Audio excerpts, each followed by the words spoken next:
રહ્યા છો Vadodara 24 hours news. હવે જોઈએ અગત્યના સમાચાર। સરકારી વ્યાજબી ભાવની દુકાનમાં જિલ્લા પુરવઠા વિભાગના દરોડા।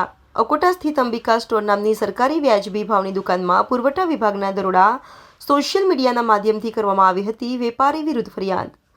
સરકારી સસ્તા અનાજની દુકાનમાં વેપારી ભરત પ્રજાપતિ કરતો હતો ટર્પેન્ટાઇનનો વેપાર।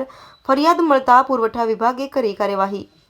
અંદાજિત 72 થી 73 લીટર ટર્પેન્ટાઇનનો જથ્થો કર્યો જપ્ત। મુદ્દામાલ જપ્ત કરી પુરવઠા વિભાગે વધુ કાર્યવાહી હાથ ધરી। એટલે આ જે છે હાલ અમે અકોટા પોલીસ લાઇન તેની સામે છે ત્યાં સરકાર માન્ય વ્યાજબી ભાવની દુકાન છે। એના સંચાલક છે ભરતભાઈ શંકરભાઈ પ્રજાપતિ। એમની ત્યાં દુકાને અમારા ડીએસઓ સાહેબ ઉપર કોઈ મીડિયા અધિકારીનો ફોન આવેલો। એમના બાતમી આધારે એમને અહીંયા આવ્યા અને આવીને અમે જોયું તો એમની દુકાન આગળ ટર્પેન્ટાઇન જેવું પ્રવાહી છે। એમના કહેવા પ્રમાણે છે કે ટર્પેન્ટાઇન પ્રવાહી છે અને એ પ્રવાહીનો ઉપયોગ કંઈ કલાકામ માટે મજૂરો છે કે એ કરે છે અને એમના અમે છૂટક ભાવે લઈએ છીએ અને છૂટકમાં અમે એમને વેચાણ કરીએ છીએ। અને હાલ અમે અહીં જોતા એમને ત્યાં 35 લીટરના 2 કેલવા અને બીજું 2 5 લીટર ટોટલ 70-72 લીટર જેવું અમને ટર્પેન્ટાઇન જેવું પ્રવાહી મળેલું છે।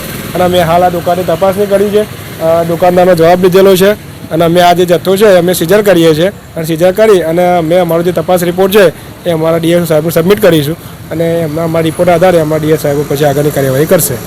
શું એનામાં એટલે જે પ્રમાણે લાયસન્સ આપવામાં આવે છે લાયસન્સની શું પ્રક્રિયા રદ કરવામાં આવશે કે શું? હવે એક તમામ કાર્યવાહી અમારા રિપોર્ટ આધારે સાહેબને સ્વતંત્ર અધિકાર ડીએસઓ સાહેબના છે। એટલે એમાં સાહેબના કઈ રીતનો નિર્ણય લેવો છે એ અમારા સાહેબ નક્કી કરી શકશે કારણ કે હવે એમના અધિકાર એમના છે। એટલા માટે કાયદાની જોગવાઈ આમ તો એમનું લાયસન્સ જે સરકારનું જે અનાજ છે એ વિતરણ કરવા માટે સરકાર માન્ય વ્યાજબી ભાવની દુકાન એમ એ સરકારથી દ્વારા જે ભાવ નક્કી કરવામાં આવે છે ઘઉં ચોખા છે, ખાંડ છે, તુવેર દાળ, ચણા એનું જે વિતરણ કરવા માટે એમનું લાયસન્સ આપવામાં આવે છે એમનું કમિશન ચૂકવવામાં આવે છે। એટલે સરકારશ્રી દ્વારા અને જિલ્લા પુરવઠા અધિકારી શાખા જે છે એમને ફક્ત એમના લાયસન્સ માટે જ આનું જ વિતરણ કરવા માટે પરમિશન આપવામાં આવેલી છે।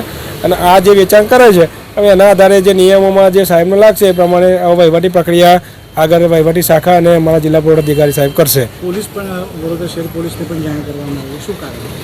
હવે એ અમને હાલ અમારા દ્વારા કોઈ પોલીસને અમને કોઈ અમે જાણ નથી કરી। અમે તો અમારી જે વિભાગની કાર્યવાહી હતી અમારી સરકાર માન્ય વ્યાજબી ભાવની દુકાન હતી એટલા માટે અમે અહીંયા આવ્યા હતા અને અમે હાલ અમારા જે વિભાગને લગતી કાર્યવાહી છે એ અમે હાલ પૂર્ણ કરીએ છીએ અને અમે આ જથ્થો સીઝ કરીને એનું જ્યાં જે વ્યવસ્થિત યોગ્ય જગ્યા છે ત્યાં અમે એને મુકાઈ દઈશું। હું સપ્લાય ઇન્સ્પેક્ટર છું પ્રિયંક પટેલ।